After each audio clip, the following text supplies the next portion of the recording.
तो कहानी की शुरुआत होती है कोरिया के एक नॉवल के बारे में बताते हुए जिसका नेम था 3 वेज टू सर्वाइव अपोक्लिप्स। ये कोई आम कहानी नहीं थी, ये एक बहुत ही लंबी स्टोरी थी जो पिछले 10 सालों से चल रही थी और इसमें 3000 से ज्यादा चैप्टर थे। शुरू में तो बहुत लोगों ने इसे पढ़ा, लेकिन फिर क्योंकि ये स्टोरी इतनी लंबी और मुश्किल थी इसलिए आहिस्ता आहिस्ता करके सबने इसे छोड़ना शुरू कर दिया। आखिर सिर्फ एक ही रीडर बचा था जो इसके आखिरी चैप्टर को भी पढ़ रहा था, जिसका नाम था किम डोकचा। डोकचा एक सिंपल सा लड़का था, अकेले लाइफ गुजारता था। मिडिल स्कूल से अब तक जब भी उसकी लाइफ में प्रॉब्लम्स आई थी, चाहे वो स्कूल की बुलिंग थी या कॉलेज की कोई प्रॉब्लम या फिर जॉब का स्ट्रेस, इस नॉवल ने उसका हौसला बढ़ाया था। इस नॉवल की कहानी एक हीरो के बारे में थी जिसका नाम था यो जॉन हियो। जॉन हियो के पास एक पावर थी रिग्रेशन की, मतलब वो मरने के बाद वापस टाइम में पीछे जा सकता था ताकि वो दुनिया को तबाही से बचा सके। डोकचा को ये स्टोरी इसलिए पसंद थी क्योंकि जॉन हियो का स्ट्रगल उसे हिम्मत देता था अपनी बोरिंग लाइफ में सरवाइव करने की। जिस दिन ये नॉवल खत्म होने वाला था, डोकचा सबवे में था, अपने ऑफिस से घर जा रहा था।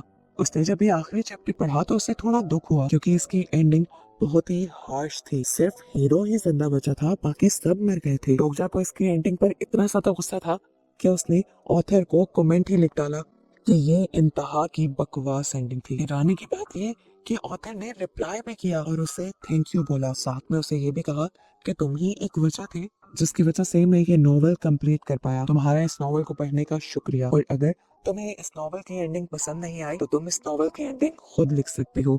डोकचा को तो उसकी बातें बिल्कुल नहीं समझ आई, लेकिन फिर जैसे ही इस ट्रेन में 7 बजे ट्रेन को एक झटका लगा और अचानक ही यहाँ की दुनिया बदल गई। यहाँ की लाइट्स फ्लिकर हुई और स्मार्टफोन्स के सिग्नल्स चले गए। ट्रेन में एक मैसेज गूंजने लगा कि प्लेनेटरी सिस्टम की फ्री सर्विस खत्म हो चुकी है और अब पेड सर्विस शुरू हो चुकी है। सभी कंफ्यूज थे, किसी को भी कुछ भी समझ नहीं आ रहा था। इस टाइम में हवा में उड़ता हुआ एक छोटा सा क्रिएचर आता है जो खुद को डिकॉय भी बताता है।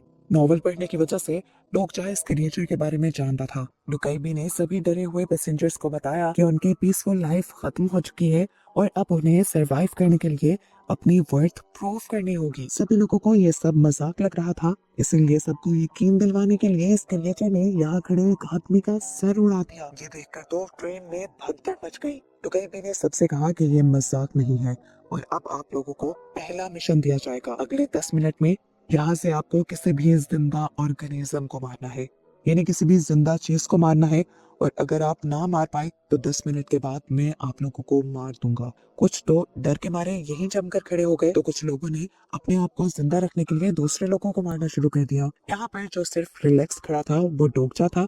वो समझ गया था कि ये वही सीन है जिससे वो नॉवल शुरू हुआ था। अब क्योंकि उसने नॉवल पढ़ा हुआ था और ये सारी सिचुएशन उस नॉवल से ही लिंक थी, तो डोकचा को आने वाली सारे सिचुएशन का पहले से ही पता था।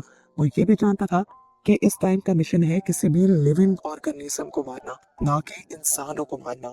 डोकचा यहाँ पर एक बच्चे को देखता है जिसके पास एक बॉक्स में बहुत सारी चूंटियां थी। वो फौरन उस बच्चे के पास गया और उस बच्चे से एक कंटेनर लेते हुए उसने एक केड़ी मार दी और यही पास खड़ी अपनी को वर्कर को भी उसने एक चूंटी दी मारने के लिए। डोकचा वो पहला इंसान था जिसने एक चूंटी मारी थी, इसलिए यहाँ पर अनाउंसमेंट होती है कि डोकचा को 300 कॉइन्स मिले हैं। पता चलता है कि इस दुनिया में कॉइन्स ही सब चीजें हैं जिनसे ये लोग कोई भी आइटम खरीद सकते हैं अपनी ताकत बढ़ाने के लिए और अपने बचाव के लिए। इसी टाइम पर डोकचा नोटिस करता है कि सबने इंसानों को मारना छोड़ दिया था, पर अभी भी एक लड़का ऐसा था जो एक बुरी औरत पर हमला किए हुए था और उसे मारने की कोशिश कर रहा था। डोकचा समझ गया कि ये नामून है, नॉवल का एक ऐसा कैरेक्टर जिसे मारपीट बहुत पसंद है। डोकचा उस बुरी औरत को बचाना चाहता था, लेकिन उसके पास इतनी ताकत नहीं थी कि वो नामून से लड़ पाए। तभी उसे याद आता है कि इस नॉवल में तो वो कुछ भी खरीद सकता है, यहाँ तक कि ताकत भी। वो इसलिए अपनी स्टेटस विंडो खोलता है और सबसे पहले अपने कॉइन्स का इस्तेमाल करते हुए अपनी ताकत बढ़ा लेता है। एकदम से उसे अपनी बॉडी हल्की हल्की और बहुत ही ताकतवर महसूस होने लगती है। अपनी इसी ताकत से डोकचा ने नामवोन को बहुत ही बुरी तरह से मारा और फिर उस आंटी को बचाते हुए उसने आंटी के हाथ में इंसेक्ट रखकर मारने की कोशिश की, लेकिन ये इंसेक्ट वो खुद ही मार गया था, आंटी नहीं मार पाई थी। ऐसे उसके कॉइन्स बढ़ने लगे और टाइम भी यहाँ पर 0 हो गया। पता चलता है कि डोकचा उसके साथ ही और उस छोटे बच्चे के अलावा कोई भी इस मिशन को पास नहीं कर पाया था, इसीलिए सिस्टम ने वही सबको खत्म कर दिया। ट्रेन अब लाशों से भर चुकी थी। डुकाई भी अब दोबारा ट्रेन में वापस आया और ये खून खराबा देखकर बहुत ज्यादा खुश हुआ। वो बताता है कि सितारों पे बैठे हुए वो लोग जो ये सब किसी मूवी या ड्रामा की तरह एंजॉय कर रहे हैं, वो तो बहुत खुश हुए होंगे। फिर दिखाया जाता है कि अब ट्रेन ब्रिज पर रुक जाती है और एकदम से पानी के अंदर से एक बहुत ही भयानक मॉन्स्टर उड़कर ये ब्रिज तोड़ देता है। अब तो सभी लोग नीचे गिरकर मर जाते हैं, पर यहाँ कुछ लोग मिलकर ट्रेन का दरवाजा खोल लेते हैं और डोकचा छोटे बच्चे को उठाकर और अपने सभी साथियों के साथ इस टूटे हुए ब्रिज पर ही भागने लग जाता है। इन्हें लगा था कि ये लोग बच गए, पर खतरा टला नहीं था। वो पैसेंजर्स जो कि पिछले राउंड पे मारे गए थे, वो ज़ॉम्बी बनकर इनके पीछे लग चुके थे। इन्हें तो लगा कि ये लोग मर जाएंगे, लेकिन तभी डोकचा ने पीछे देखा। जॉन ह्यूग जो कि नॉवल का मेन हीरो था, वो बड़ी आसानी से इन सारे ज़ॉम्बीज से लड़ रहा था। इस टाइम जॉन ह्यूग ने जैसे ये डोकचा और उनके साथियों को देखा तो वो हैरान हो गया। वो एक रिग्रेसर था, मरकर जिंदा हुआ था। यहाँ होने वाली सारी बातें उसे याद थी और आज से पहले उसने कभी ये नहीं देखा था कि उस ट्रेन से कोई जिंदा भी बचकर निकला है। इसलिए उसने डोकचा को पकड़ा और ब्रिज से नीचे लटका दिया। नीचे वो मॉन्स्टर बड़ा सा मुंह खोले डोकचा के आने का इंतजार कर रहा था। जॉन ह्यूग ने उससे पूछा, कौन हो तुम और तुम जिंदा कैसे बचे? डोकचा सच तो नहीं बता सकता था कि वो बाहर की दुनिया से नॉवल में आया है, इसलिए वो झूठ बोल देता है कि उसके पास प्रोफेसी यानी फ्यूचर देखने की ताकत है और उसी का इस्तेमाल करते हुए वो बच निकला है। डोकचा कहता है, अच्छा अगर ऐसे ही बात है तो अपनी पावर्स के जरिए जरा इस मॉन्स्टर से तो बचकर दिखाओ।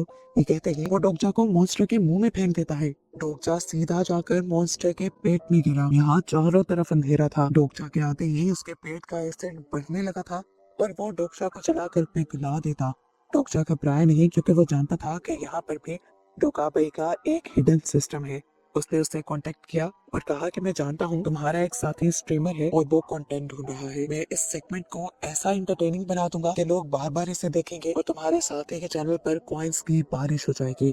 लेकिन वो कहता है कि इसके बदले उसे प्रॉफिट में हिस्सा भी चाहिए। थोड़ी बहस के बाद डोकाबाई भी मान गया। इस तरह डोकचा को कुछ कॉइन्स मिल गए, जिसके जरिए उसने कांटों वाला एक वेपन खरीदा और इस वेपन से उसने मॉन्स्टर को मार दिया। जिसके बाद वो मॉन्स्टर का पेट काटते हुए बाहर भी निकल आया।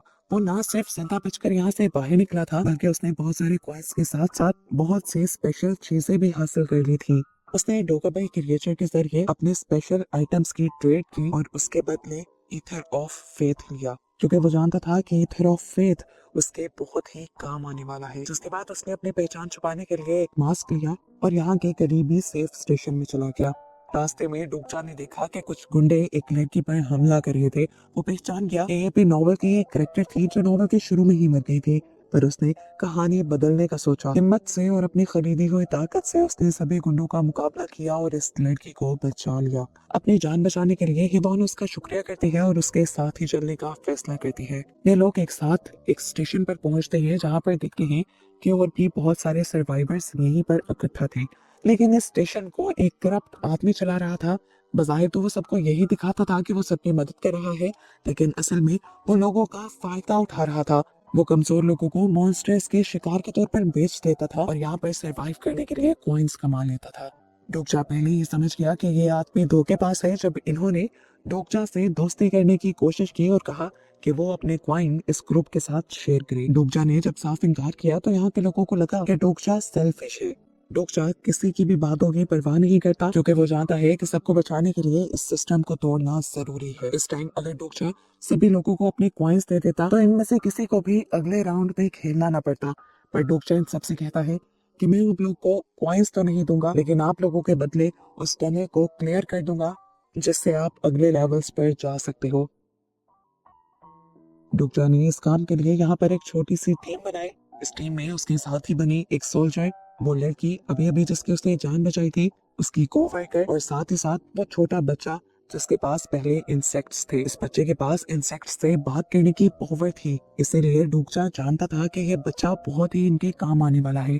ये लोग अंधेरी टनल में उतर जाते हैं, जहाँ इनका सामना होता है ग्राउंड रेड नाम के एक मॉन्स्टर से, जो कि असल में है एक डीमन। ये लड़ाई बहुत ही ज्यादा खतरनाक थी। मॉन्स्टर ने इनके ऊपर एक ऐसे पॉइजन से हमला किया जिससे ये लोग हेलुसिनेशंस में चले गए और अपनी उन बुरे यादों में कैद हो गए, जो यादें जो जिंदगी के लम्हे उन्हें हमेशा से तंग किया करते थे। सोल्जर को वो फियर आया जब वो आर्मी में अपने साथियों को मुश्किल में नहीं बचा पाया था। इवॉन ने उन गुंडों को देखा जिन्होंने उसके ऊपर हमला किया था। इस तरह जिसकी जो बुरी याद थी, सब उसी को देखकर डर कर जम गए थे। लेकिन डोगजा के पास एक स्किल थी जिसका नाम था फोर्थ वॉल। ये स्किल उसके दिमाग को इमोशंस से बचा कर रखती थी। इस तरह उसने अपने आप को भी हेलुसिनेशंस और इल्यूजन्स से बचा लिया, जिसके बाद उसने चिल्ला चिल्ला कर सभी लोगों के भी इल्यूजन्स तोड़ दिए। होश में आते ही टीम ने वापस हमला किया। डोगजा ने शॉप से वाइट स्टार प्योर एनर्जी खरीदी, जिससे उसका वेपन चमकने लगा। फिर उसने और वही बॉन्ड ने मिलकर उस मॉन्स्टर के ऊपर इसी वेपन से हमला किया और उसे खत्म कर दिया। इस मॉन्स्टर को खत्म करते ही इन्हें यहाँ पर ट्रेजर चेस्ट मिला, जिनमें इनके लिए बहुत सारे नए वेपन्स थे। सभी ने अपने अपने वेपन्स बांट लिए और डोगजा को यहाँ पर मिली थी एक टूटी हुई तलवार। सबको लगा कि इसका कोई मायने नहीं है, लेकिन डोगजा जानता था कि यही सबसे अच्छी चीज है। उससे पहले जो ईथर ऑफ फेथ खरीदा था वो इससे के लिए तो था। वो जैसे ही ईथर ऑफ फेथ को इस तलवार के ऊपर लगाता है, ये तलवार रोशनी में बदल जाती है और ब्लेड ऑफ लाइट बन जाती है। एक ऐसा वेपन, एक ऐसी तलवार बन जाती है जो ना टूट सकती थी और ना इससे उसका कोई दुश्मन बच सकता था। अपना ये मिशन खत्म करने के बाद ये लोग वापस स्टेशन के अंदर आते हैं और आते ही सभी सर्वाइवर्स को उस करप्ट लीडर की सच्चाई बताते हैं। इवॉन जिसके साथ उस करप्ट ग्रुप ने ज्यादती की थी, वो गुस्से और इंसाफ की आग में जल रही थी, इसलिए उसने करप्ट लीडर को मार दिया और सभी सर्वाइवर्स को आजाद करवा लिया। लेकिन रुकने का वक्त नहीं था, उन्हें अगले स्टेशन चिंगमोरो जाना था ताकि वो मेन सिनेरियो के साथ चल सके। जब वो चिंगमोरो पहुंचे तो वहाँ की हालत बहुत ही ज्यादा खराब थी। यहाँ का सिनेरियो ग्रीन जोन का था।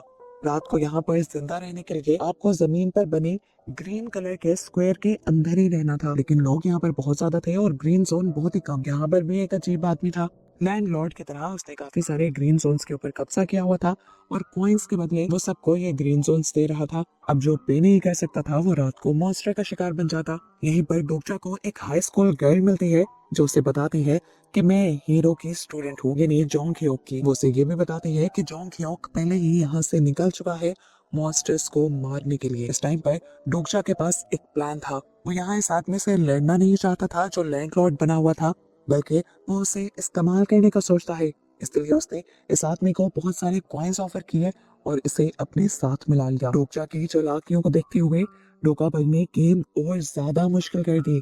वो एलियंस जो ये सब कुछ ऊपर से दिख रहे थे, उन्हें और भी ज्यादा ड्रामा चाहिए था, इसलिए डोगा भाई ने यहाँ पर ग्रीन जोन्स कम कर दिए। ये एक चाल थी ताकि लोग एक दूसरे को मारे। इस टाइम पर लोग इसलिए भी ज्यादा घबरा गए क्योंकि जिस टाइम पर ग्रीन जोन बदला था, ठीक उसी टाइम पर मॉन्स्टर्स ने हमला कर दिया था। सीधी सीधी चीटिंग थी ये। डोगजा को यहाँ पर समझ आया कि सरवाइव करने का रास्ता ग्रीन जोन के लिए लड़ना नहीं, बल्कि उस ग्रीन जोन को डिस्ट्रॉय करना है। अगर जोन नहीं रहेगा तो गेम के रूल्स टूट जाएंगे और गेम रुक जाएगी। लेकिन ये काम था बहुत रिस्की। ये आइडिया उसे इतना खास नहीं लगता और अब वो मॉन्स्टर की तरफ देखता है। वो सोचता है कि अगर वो इन मॉन्स्टर्स के बॉस को ही मार दे तो ये सिनेरियो बहुत ही ज्यादा जल्दी खत्म हो जाएगा। लेकिन यहाँ का बॉस, इन सारे मॉन्स्टर्स की क्वीन, कोई मामूली मॉन्स्टर नहीं थी, वो एक भयानक ड्रैगन थी। ओरिजिनल नॉवल में ये वो मोड़ था जहाँ हीरो जॉन ह्योक अक्सर मर जाया करता था और फिर उसे टाइम में वापस पीछे जाना पड़ता था और पहले राउंड से शुरू करना पड़ता था। ये सब याद करते हुए डुगजा को समझ आता है कि अगर इस लेवल पर आकर जॉन ह्योक मर गया तो दुनिया रीसेट हो जाएगी और डुगजा और उसके सारे दोस्त मर जाएंगे, गायब हो जाएंगे। इसलिए उसे जॉन ह्योक को बचाना ही होगा ताकि ये लोग इस गेम के सारे लेवल्स को पार करके अपनी दुनिया में वापस जा सकें। डोगजा अपनी टीम को लेकर इसलिए डंजन में घुस गया, जहाँ जाकर उसने देखा कि जोंग ह्योक उस बहुत ही बड़े ड्रैगन से अकेला लड़ रहा था और हार रहा था। अब तो वो ड्रैगन जोंग ह्योक पर भारी भी पड़ने लगा था क्योंकि जोंग ह्योक थक भी चुका था और बहुत ज्यादा जख्मी भी था। वो लगभग लाइफ रीस्टार्ट ही करने वाला था, लेकिन तभी डोगजा चिल्लाया और उसने कहा, तुमने हार नहीं मानी जोंग ह्योक। ये देखकर गुस्से में ड्रैगन ने आग उगली, लेकिन डोगजा ने एक आइटम खाया जिससे उसने सारी आग को चूस लिया और वो बच गया। उसने अब ड्रैगन पर हमला किया और फिर बाकी साथियों को भी अपना साथ देने को कहा। डोगजा पर भरोसा करते हुए उन्होंने परफेक्ट टाइमिंग के साथ हमला किया। सोल्जर ने पहले अपनी शील्ड से ड्रैगन के हमले को रोका, फिर डोगजा के कोवर्कर ने अपने मैजिकल थ्रेड से ड्रैगन को अच्छी तरह जकड़ लिया। फिर फाइटर लड़की ने उड़ते हुए ड्रैगन की पीठ पर छलांग लगाई। वो बार बार ऊपर से इस ड्रैगन को मारना चाह रही थी, लेकिन नाकाम हो रही थी। जोंग ह्योक दूर खड़ा ये सब कुछ देख रहा था।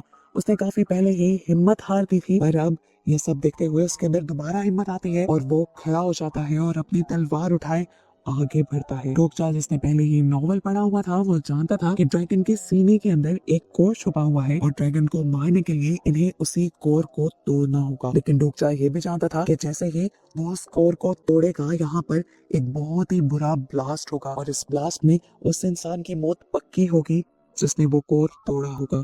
नॉवल में हमेशा हीरो जॉन ह्यो किसी साथी की कुर्बानी देता था, लेकिन डोकचा को तो ये एंडिंग पसंद नहीं आई थी कि एक हीरो अपने आप को बचाने के लिए अपने साथियों को मरवा दे। यही एंडिंग तो उसे बदलनी थी। उसने फैसला किया कि डोकचा की जगह वो अच्छा हीरो बनेगा, अपने साथियों को बचाने के लिए वो खुद सेक्रीफाइस देगा और यही हीरो वाला एक्ट है। यही फैसला करते हुए वो फौरन ड्रैगन की तरफ भागा और उसने अपनी ब्लेड ऑफ लाइट उस ड्रैगन के सीने के अंदर घुसा दी और उसके कोर को तोड़ दिया। ड्रैगन जोर से चिल्लाया और एक तेज रोशनी के साथ धमाके ने उन सबको घेर लिया। जॉन न्यूयॉर्क बहुत ही हैरानी से ये सब कुछ देखता रहा जबकि डोकचा उस रोशनी में ही कहीं गायब हो गया। ड्रैगन यहाँ पर राख बन गया और ये स्नाइडर ये लेवल यहीं पर कंप्लीट हो गया।